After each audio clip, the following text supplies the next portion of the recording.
Hello guys, welcome back to my channel. ఈరోజు మన ప్రోమోలో సీనయ్య కోసం వెయిట్ చేస్తూ ఉంటారు ఇంట్లో వాళ్ళందరూ.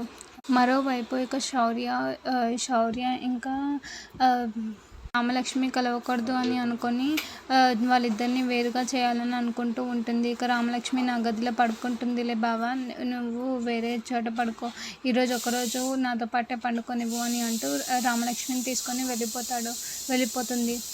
శౌర్య అబ్బా మంచి ఛాన్స్ మిస్ అయిందని అనుకుంటూ ఉంటాడు. మరోవైపు సీను కోసం అందరూ వెయిట్ చేస్తూ ఉంటారు.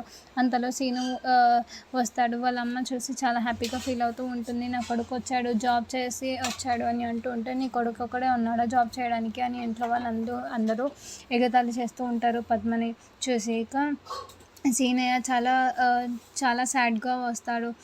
తను నేనే పొద్దున నువ్వు ఆఫీస్కి వెళ్ళేటప్పుడు ఎదురొచ్చాను కదా, చెప్పు ఏ మంచి విషయాలు జరిగిందో చెప్పు. ఇక్కడ కొంతమంది నరదృష్టి ఉన్నారు, అసలు వీళ్ళకెవ్వరికి మంచితనం లేదు. నువ్వు చెప్పు, నేను ఎదురొచ్చినందుకు నీకు ఏమేమి జరిగింది, ఏమేమి మంచి విషయాలు జరిగాయి, చెప్పు అని అంటూ ఉంటే, అమ్మ నాకు కొంచెం చెప్పనిస్తావా అని అంటూ సీను చెప్తూ ఉంటాడు.